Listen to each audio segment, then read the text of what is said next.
చూడు, మాధవికి ఈ విషయం తెలియకుండా దాచాల్సి ఉంటుంది. ఒకవేళ తనకి తెలిసిపోయిందంటే అప్పుడు తను భరించలేదు గంగా. నిరంజన్కి కూడా తెలిసిపోతుంది. దాచాల్సి ఉంటుంది గంగా. తనకెలా చెప్పాలి ఇంత పెద్ద విషయం? పెద్ద విషయమా?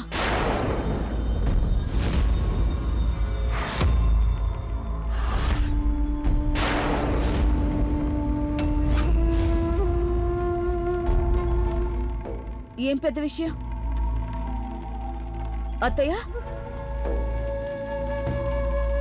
మీరు గంగతో ఏం చెప్తున్నారు?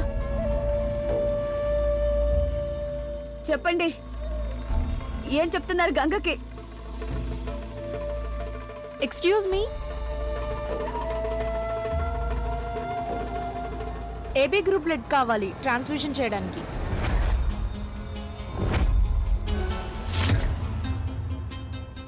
ట్రాన్స్ఫ్యూజన్? బ్లడ్ ట్రాన్స్ఫ్యూజనా?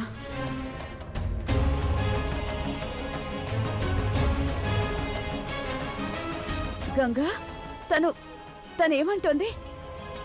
బ్లడ్ ట్రాన్స్ఫ్యూజన్ ఎందుకు చేయాలి? ఆయన బలహీనంగా ఉన్నారనే కదా డాక్టర్ చెప్పారు. నయమైపోతుందని చెప్పారుగా. స్పృహ తప్పి పడిపోయారు అంతే కదా. తనేమంటుంది? ఇలా ఎందుకు చెప్తుంది? నువ్వు డాక్టర్ గారితో మాట్లాడావు కదా. చిన్నమ్మ గారు, తనెందుకు మీరు చెప్పింది? ఎలా అంత కంగారు పడుతున్నారు?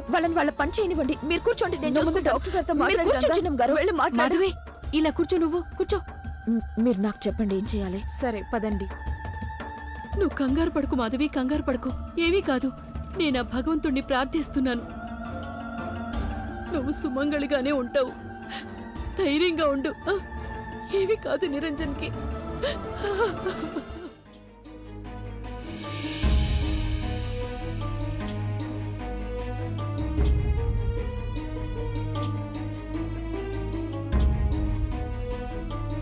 ప్రదీప్ బాబు, డాక్టర్ గారు బాబు కోసం ఏబీ బ్లడ్ గ్రూప్ ని అరేంజ్ చేయమని చెప్పారు.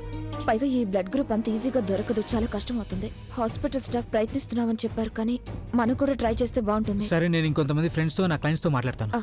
ప్రదీప్ బాబు, నేను కూడా వెళ్ళి హాస్పిటల్ బ్లడ్ బ్యాంక్ లో కనుక్కొని వస్తాను. మనం ఏం చేయాలో వాళ్ళని అడుగుతాను. అలాగే.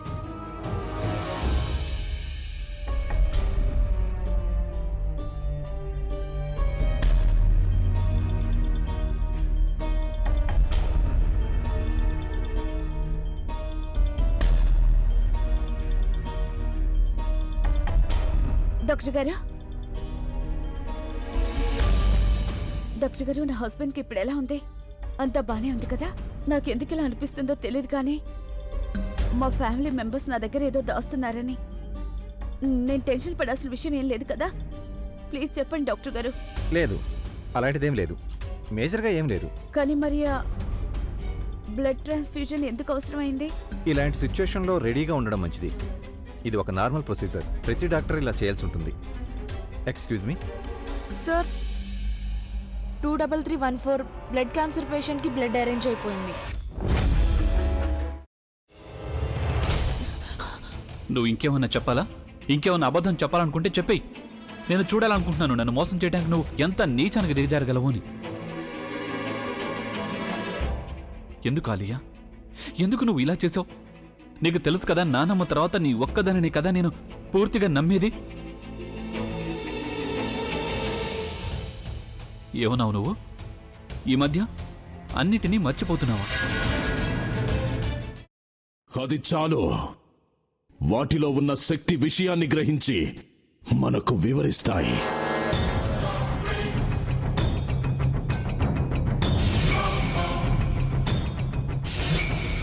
ఎవరు ఆ దండ విప్పొద్దు, గది తలుపులు తెరవద్దు.